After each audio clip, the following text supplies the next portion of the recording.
జ్యోతిష్య శాస్త్రం ఒక అద్భుతం. వేదాంగమైన జ్యోతిష్య శాస్త్రం అనేటువంటిది మానవ జీవన గమనానికి ఒక వరం. జ్యోతిష్య శాస్త్రం నీ జీవితంలో వెలుగునింపే ఒక భాష.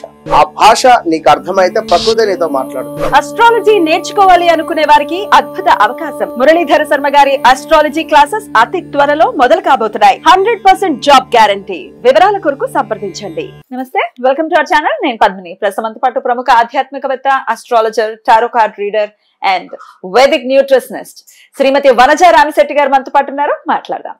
వనజ గారు నమస్కారం అండి. వనజ గారు, భాద్రపద మాసం వచ్చేస్తోంది. భాద్రపద మాసం అంటే సెప్టెంబర్ మాసం. మరి ఈ సెప్టెంబర్ మీరు లాస్ట్ మంత్ నుంచే స్టార్ట్ చేసి ఉన్నాము tarot card reading. Every month tarot card అంటే ఎంత బ్యూటిఫుల్ యాక్యురేట్ రిజల్ట్స్ ఇస్తాయి అంటే అది దాన్ని ఫాలో చేసే వాళ్ళకైతే చాలా మెస్పరైజింగ్ గా అనిపిస్తుంది. నాకైతే చాలా బ్యూటిఫుల్ గా అనిపిస్తుంది టారో కార్డ్ రీడింగ్ అనేది. మామూలుగా అన్ని ఇప్పుడు ఆస్ట్రాలజికల్ ప్రిడిక్షన్స్ కానివ్వండి అవన్నీ ఉన్నా ఓకే, నాకెందుకునో నేను చాలా సార్లు టారో ప్రిడిక్షన్స్ పర్ఫెక్ట్ అనిపించింది మోస్ట్ ఆఫ్ ద టైమ్స్. కాబట్టి ఈ లైన్ చూస్ చేసుకొని సో చాలా మందికి నేను టారో రీడర్ గానే తెలుసు ఎక్కువ మందికి. అస్ట్రాలజీ చూస్తున్నప్పటికీ టారో కార్డ్ రీడర్ గా ఎక్కువ సుపరిచితం. ఇవన్నీ అంటే ఇప్పుడు ఏమైపోయిందంటే టారో, ఆస్ట్రాలజీ, న్యూమరాలజీ ఇవన్నీ మూడు కలిపితే ఒక సొల్యూషన్ వస్తుంది బేసిక్ గా. ఓన్లీ థింగ్ ఇస్ కనెక్టెడ్ గా ఉండాలి, కనెక్ట్ అవ్వాలి దానికి. డెఫినెట్ గా ఏదో వచ్చేస్తాం చూసేస్తాం అంటే అవ్వట్లేదు అక్కడ. మామూలుగా రెగ్యులర్ గా దానికి చేయాల్సిన ప్రాసెస్ అంటే మనం మెడిటేషన్ కానివ్వండి, క్లీన్ గా ఉంచుకోవడం, మైండ్, బాడీ ప్రెజెంట్, ఇవన్నీ ఆ ప్రెజెన్స్ అవసరం చాలా. అంటే మీరు చెప్తారు కాబట్టి అసలు దాన్ని ఫాలో చేసే వాళ్ళైతే దాని ఇన్స్ట్రక్షన్స్ తీసుకోవచ్చు. రైట్ అండి. సో భాద్రపద మాసం ఎలా ఉండబోతుంది, ద్వాదశ రాశులకి మీరు ఒక అస్ట్రాలజర్ కూడా కాబట్టి సో దాన్ని కూడా రిలేట్ చేస్తూ డెఫినెట్ గా మనం మాట్లాడుకుంటే మీరు అన్నట్టుగా ఇంకా యాక్యురసీ ఇంకొంచెం పెరుగుతుంది కాబట్టి సో ఎట్లా ఉంటుందని అనుకోవచ్చు భాద్రపద మాసం, సెప్టెంబర్ మాసం. అసలు సెప్టెంబర్ మాసం ఎవరి చేత రూల్ చేయబడుతూ ఉంటుంది జనరల్ గా according to your analysis? Okay, so ఇది కూడా మనం యాక్చువల్ గా టారో తీసే చూద్దాము. సెప్టెంబర్ మాసం అసలు ఏ గ్రహం చేత రూల్ అవుతోంది అనేది ఒకసారి చూద్దాం. కాన్సన్ట్రేషన్ అప్పుడు ఆ గ్రహం మీద పెడితే బాగుంటుంది అనుకోవచ్చా?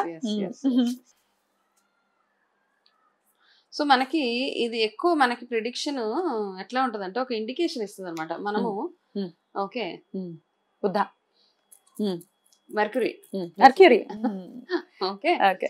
సో ఈసారి ఆ ఎనర్జీస్ ఎక్కువగా ఉంటాయి అన్నమాట. బుధ గ్రహం ఎనర్జీస్ ఎక్కువగా ఉంటాయి కాబట్టి మనం దాన్ని బేస్ చేసుకుని మనం టారో రీడింగ్ చేయొచ్చు. తప్పకుండా. బుధుడు అంటేనే బుద్ధికి కారకుడు, మా వాక్కుకి కారకుడు.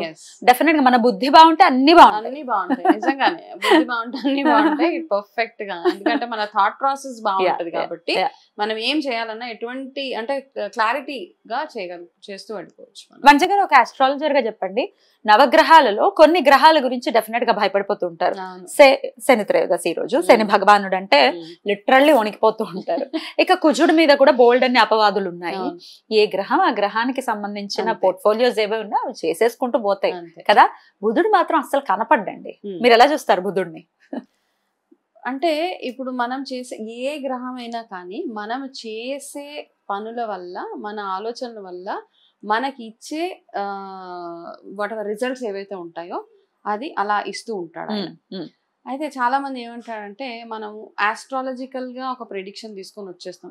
నా జాతకంలో బుధుడు బాగాలేదు, నా జాతకంలో కుజుడు బాగోలేడు కాబట్టి నేను ఇలాగే ఉంటానని ఒక మైండ్ సెట్ లో ఉండిపోతూ ఉంటాం. దానికి తగ్గట్టు ఏమేం చెయ్యాలో అవి మనం చేయకుండా ఉంటాం అన్నమాట. ఇప్పుడు ఇవన్నీ నేచర్ కి సంబంధించి ఏ ప్లానెట్ కి చూసుకున్నా నన్ను అడిగితే మనము నేచర్ కి చేసేది భూతదయ ఏదైనా అనొచ్చు. మనం పూజలతో పాటు చేసే మంచి పనులు, మంచి వాక్కు, మంచి ఆలోచనలు, వీటి వల్ల వాటి ఎఫెక్ట్స్ ఏవైతే ఉన్నాయో చాలా మినిమైజ్ అయిపోతూ ఉంటాయి అన్నమాట. మనం భయపడాల్సిన గ్రహాలు అంటూ ఏమీ నిజంగా. ఇప్పుడు ఫర్ ఎగ్జాంపుల్ చిన్నగా మనం మాట్లాడుకుందాం. చాలా మంది ఏమంటారు, చిరిగిపోయిన బట్టలు వేసుకోవద్దు అంటాం. చిరిగిపోయిన బట్టలు వేసుకున్నప్పుడు ఏమవుతుంది అంటే డెఫినెట్ గా అయ్యో పాపం అంటారు అందరు చూసి. ఇప్పుడు ఫ్యాషన్ అయిపోయింది, వారే వా అంటున్నారు వనజ గారు. ఇప్పుడు చిరిగిపోయిన బట్టలు వేసుకుంటే అయ్యో పాపం. ఆ అయ్యో పాపం దగ్గర ఏమవుతుంది అంటే మనకి డెఫినెట్ గా అక్కడ రాహు ఇంపాక్ట్ ఎక్కువగా ఉంటది అనమాట. సేమ్ థింగ్ మనం చాలా మందిని చూస్తూ ఉంటే టక్ మామూలుగా డ్రైవింగ్ చేసేటప్పుడు కూడా నార్మల్గా ఎవరు డ్రైవింగ్ వాళ్ళు చేసుకుంటూ ఉంటారు. డ్రైవింగ్ చేసినప్పుడు ఎవరన్నా మీకు అడ్డొచ్చారు, వాళ్ళకి వినబడదు మనం అనేది. కాకపోతే అక్కడ 2-3 బూతులు తిడతాం మనం, వీడు అడ్డొచ్చాడు వాడు అడ్డొచ్చాడు అని. అంటే అలా అనుకోము, జస్ట్ ఒక అబ్యూజ్ వెళ్ళిపోతుంది అనమాట, తెలిసి తిడుతూ ఉంటారు. సో డ్రైవింగ్ అనే కాదు, నార్మల్గా కూడా వాడుక భాష ఏదైతే ఉంటుందో జనరల్గా చిన్న విషయానికి పెద్ద విషయానికి మనం అనే ఒక్కొక్క మాట ఏదైతే వాడతామో అవతల వాళ్ళని ఇట్లాగా బాధ పెట్టేలాంటి మాట అట్లా అన్నప్పుడు ఏంటంటే జనరల్ గా అంటే ఈ మధ్య ఇప్పుడు అవన్నీ నేను మాట్లాడలేను. సడన్ గా ఒకళ్ళు మనసు హర్ట్ చేసే లాంటి మాటలు అనేస్తున్నప్పుడు అట్లా ఉన్నప్పుడు ఏమవుతుందంటే మీ గ్రహాలు ఎంత బాగా అన్నా ఉండదు, దానికి మీకు మైనస్ పాయింట్స్ అయిపోతూనే ఉంటాయి. కంట్రోల్ చేసుకోవాలి, అవన్నీ కంట్రోల్ చేసుకోవాలి. అసలు ఈ మాటలకి ప్లే చేసేదే ఈయన బుధుడు. అది బాబు ఈ మంత్ జాగ్రత్తగా ఉండాలి.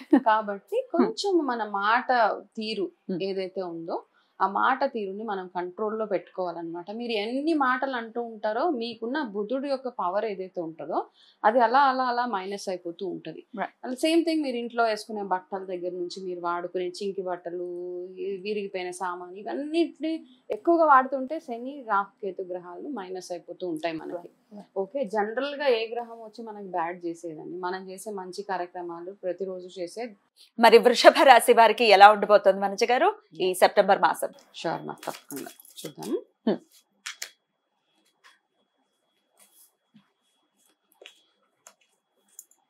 వృషభ రాశి వాళ్ళకి ఒక కార్డు తీద్దాము, దాని తర్వాత నీకు కూడా కార్డ్స్ తీస్తాను. వృషభ రాశి, ఇక్కడ వృషభ రాశి వాళ్ళం చాలా మంది ఉన్నాం వైద్యవే. మీరు కూడా ఈ లోపు అనుకోండి మీ మనసులో ఒక కోరిక అనుకుంటున్నాను. నేను వృషభ రాశి కాబట్టి. ఓకే, మనము గణేష్ అవి చేసాము కదా, సో దానికి నేను ఒక నంబర్ అనుకున్నాను. అందులో 5 నంబర్ 5 అనుకుంటే నంబర్ 5 లో నీకు గుర్తుందా ఏమొచ్చిందో? న్యూ బిగినింగ్ ఏదో జరగబోతుంది. సో సేమ్ థింగ్ ఇక్కడ కూడా వచ్చింది. కాబట్టి వృషభ రాశి వాళ్ళకి ఏంటంటే మీకున్న డిలేస్ ఏవైతే ఉన్నాయో అవన్నీ ఇంకా ముందు ఇంకా డిలేస్ లేవు అనమాట. ఈ మంత్ అంతా మీకు ఎటువంటి డిలే లేకుండా, ఎటువంటి ఆటంకాలు లేకుండా మీ వర్క్స్ అన్నీ అయిపోతూ ఉంటాయి. అలాగే ఓకే, మీ వల్ల ఎవరో ఇబ్బంది పడే వాళ్ళు చాలా ఒకళ్ళిద్దరు ఉండే ఉంటారు మీ లైఫ్లో. ఓకే, కాబట్టి మీ అప్రోచ్ ఏదైతే ఉందో వాళ్ళ పట్ల అది కాస్త మార్చుకుంటే బాగుంటుంది అనమాట. అంటే మీ మాట నచ్చకో, మీ మాట తీరు నచ్చకో, లేకపోతే మీ ప్రవర్తన నచ్చకో, మీ అప్రోచ్ నచ్చకో కాస్త ఇబ్బంది పడుతూ ఉంటారంటే మీకు కావాల్సిన వాళ్ళ కోసం మీరు కొన్ని చేంజెస్ చేసుకోవాలి అనే ఒక మంచి డైరెక్షన్ ఉంది మనకి. బట్ అదర్వైజ్ నార్మల్గా చూసుకుంటే చాలా బ్యూటిఫుల్ మంత్ అనమాట. మీరు ఏదైతే డ్రీమ్స్, మీ కళలు ఏవైతే ఉన్నాయో అవన్నీ సహకరించుకోవడానికి చాలా చాలా బ్యూటిఫుల్గా ఈ మంత్ మీకు పని చేయబోతుంది. అలాగే అందరినీ కలుపుకుంటూ వెళ్ళిపోవాలి. కొంతమందిని ఒకలాగా కొంతమందిని ఒకలాగా చూస్తే కాస్త ఇబ్బందికర పరిస్థితులు మీకు వచ్చే అవకాశాలు ఉన్నాయి. కాబట్టి అందరినీ కలుపుకుంటూ వెళ్ళిపోవాలి. సరే, మీకు ఎవరో ఇబ్బంది పెట్టారు, ఎప్పుడో మిమ్మల్ని మనసు కష్టపెట్టారో బాధ పెట్టారో, ఓకే, వాళ్ళని ఫర్గివ్ అండ్ ఫర్గెట్ అంతే అని వాళ్ళందరితో కలిసి ఉంటేనే. అండ్ ఎక్కువగా కాళీ మాత ఆరాధన ఈ మంత్ అంతా చేయండి. ఎక్కువగా కాళీ ఆరాధన చేసినప్పుడు మీకున్న ఆ పవర్ ఏదైతే ఉంటుందంటే మీ ఆరా కానీ మీ శక్తి కానీ డబల్ అవుతుంది అనమాట. ఇప్పుడు కావాల్సింది మీకు చాలా ఎనర్జీ కావాలి ఈ మంత్లో. మీకు ఆ ఎనర్జీని మీకు ఇవ్వడానికి గాను మీరు చక్కగా కాళీ మాత ఆరాధన చేసుకోవాలి. విధంగా గణేశుడు, వినాయకుడు ఏం చెప్తున్నాడో కూడా చూద్దాం. ఎందుకంటే ఒక్క కోరిక ఏదో ఒకటి కోరుకోండి, మీ ఆర్థిక పరమైన ఇబ్బందులు సక్సెస్ఫుల్. ఓకే, చాలా చాలా బ్యూటిఫుల్ గా మీ కోరిక తీరుతుంది అనుకోవచ్చు. కోరిక తీరుతుంది. ఏ కోరుకుంటే అది డెఫినెట్ గా వర్క్ చేయండి. అంటే ఇప్పుడు ఇలా వచ్చింది కదా అని సైలెంట్ గా కూర్చుంటే అవ్వదు. దానికోసం వేయాల్సిన స్టెప్స్ ఏవైతే ఉన్నాయో అవన్నీ చూసుకుంటే డెఫినెట్ గా విల్ బి సక్సెస్ఫుల్. కాళీమాత ఆరాధన అన్నారు, ఎలా చేసుకోమంటారండి? నార్మల్ గా కాళీ ఆరాధన ఇప్పుడు ఏం చేస్తామంటే అష్టమి రోజులు కానీ ఆదివారం అష్టమి వచ్చినప్పుడు ప్రత్యేకించి కాళీ ఆరాధన, కాళీమాత ఆరాధనకి నేను ఒక చిన్న రెమెడీ చెప్తాను. నేను రెగ్యులర్ గా చూసింది. నేనేం చేస్తానంటే నార్మల్ గా ఇది నా రాశి కూడా అది కూడా అండ్ కాబట్టి నేను జనరల్ గా కాళీ ఆరాధన రోజు ఆదివారం ఎప్పుడైనా ఏం చేస్తామంటే ఒక ఎర్రటి బట్ట, మనసులో ఎన్ని ఇబ్బందులు ఉంటాయి రకరకాల, ఏదైనా అనిపించినా అనిపించకపోయినా నల్ల బియ్యం దొరుకుతుంది మనకి. ఆ నల్ల బియ్యం 1 కిలో ఎక్కడ దొరుకుతాయండి నల్ల బియ్యం? Any shop, I mean online లో దొరుకుతుంది. బ్లాక్ రైస్ అంటే అదే కదా. బ్లాక్ రైస్ అమ్మవారికి ఒక ఎర్రటి బట్టల్లో కట్టేసి ఆ బియ్యాన్ని తీసుకెళ్లి మీ మనసులో ఏదైతే కోరుతుందో అందులో కాస్త పసుపు కొమ్ములు, ఖర్జూరం, వక్కలు ఇవన్నీ పెట్టేసి మీరు అమ్మవారి టెంపుల్కి వెళ్ళండి. కాళీమాత టెంపుల్ ఉంటే వెళ్ళి మీరు మనసులో ఉన్న కోరికని చెప్పేసి అక్కడ మీరు వెళ్ళేటప్పుడు చక్కగా స్నానం అయి చేసి అక్కడికే చక్కగా నువ్వుల నూనెతో దీపం అక్కడ అమ్మవారి దగ్గర ఒకటి పెట్టేసి ఈ బియ్యాన్ని ఏదైతే ఉందో అది మీ మనసులో ఉన్న కోరికని తలుచుకుంటూ అక్కడ అమ్మవారి దగ్గర అక్కడ వదిలేస్తాడు. నార్మల్ గా కాళీ టెంపుల్స్ లో బ్లాక్ రైస్ వండుతారా? దాంతో ప్రసాదం అలా ఉంటుంది. ఎక్కడ వదిలేసి రావాలి అంటే అమ్మవారి గుడి దగ్గర, అమ్మవారి పాదాల దగ్గర వదలాలి. పూజారి గారికి చెప్తే తీసుకుంటారు. అలా మీరు కొన్ని వారాలు చేస్తూ ఉండండి ఆరాధన. ఆదివారం చేయాలి. కాళీ అష్టోత్తరం అలాంటివి చదవండి. అయితే చదివేటప్పుడు మాకు కాళీమాత అష్టోత్తరం చెప్తే మాకు బాగోలేదు, మాకు పడట్లేదు, అవన్నీ ఏమి మనసులో పెట్టుకోద్ది. అమ్మ ఏ రూపంలో ఉన్న, ఉగ్ర రూపంలో ఉన్న అమ్మే కాబట్టి ఆవిడకున్న అమ్మతనం ఎప్పుడు మన మీద ఆశీర్వాదం ఉంటది కాబట్టి నో టెన్షన్, చక్కగా ఇలా సింపుల్ గా చేసుకోవచ్చు. కిలోంపావు బియ్యం చక్కగా మూటలో కట్టేసుకుని కట్టి తీసుకెళ్తే సరిపోతుంది. బ్యూటిఫుల్. కాళీమాత టెంపుల్ లేదండి మా దగ్గర అనుకుంటే ఏదైనా దుర్గాదేవి గుళ్ళో ఇచ్చేయచ్చు. బ్యూటిఫుల్ అండి. మంచి రెమెడీ కూడా చెప్పారు వీళ్ళకి. డెఫినెట్ గా ఈ మాసం అంతా వృషభ రాశి వారికి చాలా బాగుండాలని మనం స్ఫూర్తిగా కోరుకుంటూ ఇక నెక్స్ట్ వీడియోలో మిథున రాశి గురించి తెలుసుకుందాం. Thank you madam. నమస్తే.